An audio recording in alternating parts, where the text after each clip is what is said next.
अस्सलाम वालेकुम, जय हिंद। मैं सोहेल हिंदुस्तानी। इंडिया इस्लामिक सेंटर का जो 11 अगस्त को चुनाव हो रहा है, इसमें प्रेसिडेंट अध्यक्ष के लिए खड़ा हूँ। इसमें और 7 लोग भी हैं। एक हमारे सलमान खुर्शीद साहब हैं, जो पहले विदेश मंत्री रहे हैं। एक बार वो चुनाव हार भी चुके हैं इंडिया इस्लामिक सेंटर का। और इसमें 6 लोग और हैं, जाने माने डॉक्टर हैं,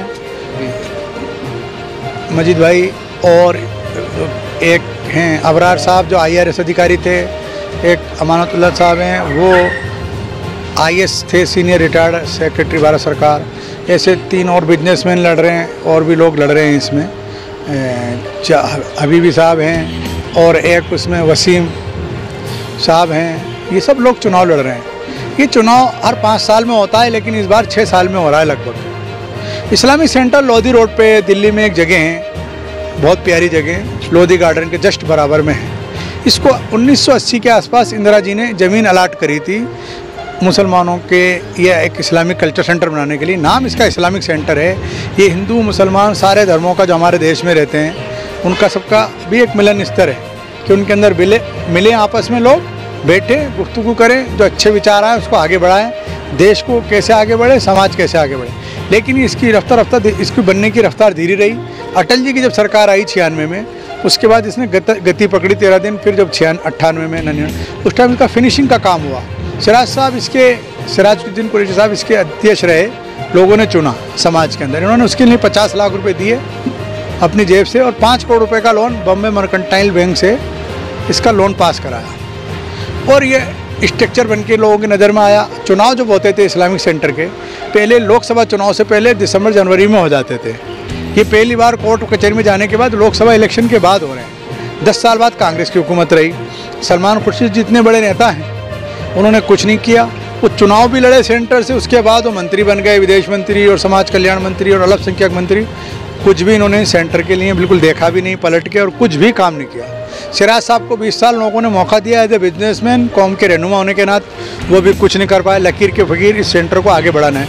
मेरा ये मोटा सा शॉर्टकट में कहना है, अगर मुझे मौका मिला तो इस सेंटर के मैं 20 सेंटर बनाऊंगा इस्लामिक सेंटर जैसे, पूरे हिंदुस्तान के कोने कोने के अंदर। और इस सेंटर की इसमें जो कमी रह गई हैं, जो इस पर ध्यान न देने की वजह से, पहले सेंट्रल ही AC था, मेन AC कराना, इसके 20 सेंटर बनाना। कर्मचारियों की तनख्वाह या 15-20 हज़ार रुपये है मात्र, आज की महंगाई के दौर में भी।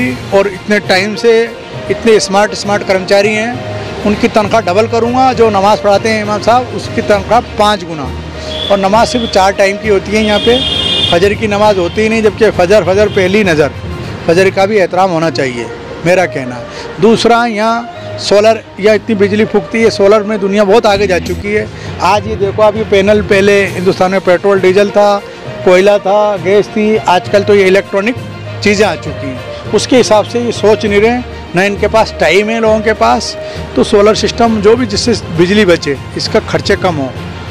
2 बढ़िया रेस्टोरेंट यहाँ पे चल रहे हैं, अच्छी यहाँ पे कमाई होती है, और लोग जुड़ना चाहते हैं, मिलना चाहते हैं। लेकिन एक वेज रेस्टोरेंट की भी यहाँ कमी है। जो हिंदू हजरात हैं, जो जैनी हैं, जो पंडित हैं, जो बहुत मुस्लिम भी होते हैं, जो वेज होते हैं, तो वो नॉन वेज वाले में खाना पसंद नहीं करते।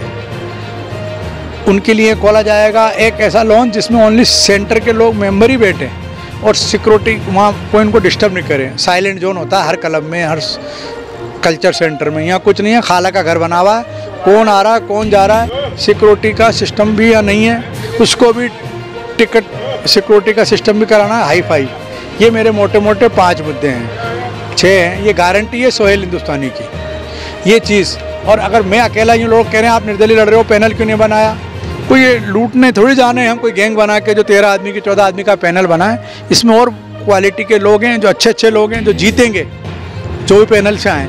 किसी से मैं ना इत्तेफाकी नहीं करूँगा, उनको अपनी टीम में रखूँगा, जो भी जीत के आएँ।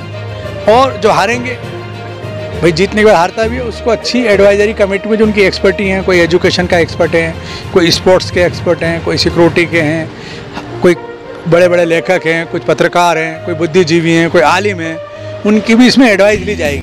अभी तक इन्होंने इस चीज़ पे ध्यान नहीं दिया। जब लेंगे, और बड़े कवि हैं, और हर तरह के मैंने देखा, जब मैं जुड़ा हूँ 25 साल हो गए मुझे जुड़े हुए, 20 साल लगभग मेंबर बने हुए हो गए। सिराज साहब के साथ मैं जब से जुड़ा हुआ था, जब से इसका स्ट्रक्चर बनाने था। हमारे मंत्री थे शाहनवाज हुसैन, अटल जी की सरकार में मंत्री, उनके यहाँ सिराज साहब का आना जाना था, मैं उनके साथ रहता था। इस वजह से मेरे सिराज साहब से दोस्ती हुई। इन्होंने कहा मेंबर बनो। यहाँ 10,000 रुपये की मेंबरशिप थी, मैंने 3 लोगों की मेंबरशिप के पैसे दिए, उन्होंने कहा और बने। तो कुछ घटना हो गई, किसी ने अपने मेंबर बना दिया, मुझे ना बना के। फिर जैसे ही 30,000 की चालू, फिर सिराज साहब ने मुझे टोका। हक साहब होते थे, अल्लाह बख्शे आरिफ साहब थे, और बहुत लोगों की कुर्बानी हुई है सेंटर के अंदर। तो इसमें कुर्बानी हुई हैं, उनको भी याद करना है, उनके भी विचारों को आगे लेके जाना है। सिर्फ इसमें एक सिराज साहब का ही रोल नहीं है, बहुत लोगों ने इसमें टाइम दिया है। जो आज की टीम जो लड़ रही है चुनाव, इसमें बहुत अच्छे लोग हैं। इनकी अच्छाइयों को आगे ले जाना। मैं ना किसी की बुराई करूँगा, ना बुराई सुनूंगा। पीछे किसने क्या गलत करा, हमें उस पीछे की तरफ नहीं देखना, हमें आगे की तरफ बढ़ना है। हमारा टारगेट आगे बढ़ना है, सेंटर को बुलंदियों पर ले जाना है, ऊंचाई पर ले जाना है। इसका देश का नाम कैसे रोशन है, देश आज कहां तक पहुंच गया। सरकार इतने अच्छे काम कर रही है आज मोदी जी की। उस जो स्कीमों को, जैसे सलमान साहब ने एक बयान में बोला अलीगढ़ में कि वो कांग्रेस के बड़े नेता हैं, कुछ कोरे नेता का विरोध, पॉलिटिकल आदमी नहीं है। बिना राजनीतिक समझबूझ के, बिना उसके सिस्टम के आप आगे नहीं बढ़ सकते। गाली बकने से, गालीबाजी करने से, सरकार की कमी बताने से ज़्यादा कुछ अच्छे काम करती है उसका भी आपको साथ देना है। और सब पढ़ा लिखा आदमी, इससे एक मैसेज जाएगा। पुल बनने का मैं काम करना चाहता हूँ। मेरा 40 साल का एक्सपीरियंस है, 3 पीढ़ी का मेरा बीजेपी से जुड़ाव है। लोग ये कहते हैं बीजेपी से जुड़ाव, बीजेपी से जुड़ना कोई गुनाह नहीं है। मेरा कहना है मुनकर नकीर मरने के बाद, कब्र में जाने के बाद पूछेंगे मिन दीनों का, मिन रब्बों का, वो नहीं पूछेंगे मिन पार्टी का, तुम कांग्रेस के हो, बीजेपी के हो, समाजवादी के हो। आपका अमलनामा काम आएगा, आपके कर्म काम आएंगे, वो चीज़ें काम आएंगी, अच्छी चीज़ें पूछेंगे। आपने जो बुरे काम किए उसका फैसला अल्लाह करेगा, और मुनकर नकीर तो ये चीज़ चलेगी। और मैं इसलिए कहता हूँ अपने समझबूझ से वोट दीजिए, युवा को वोट दीजिए, सच्चे को चुनिए, अच्छे को चुनिए। मेरा बेल्ट नंबर 6 है। 11 तारीख को वोट करिए। जिनके पास पोस्टल पेपर पहुंच गए वो भी अपने पोस्टल पेपर पे ऑनलाइन भी करिए। सोहेल हिंदुस्तानी, SOHAIL, सोहेल हिंदुस्तानी, बैलेट नंबर 6, प्रेसिडेंट अध्यक्ष का चुनाव। जय हिंद, अस्सलाम वालेकुम, खुदा हाफिज़।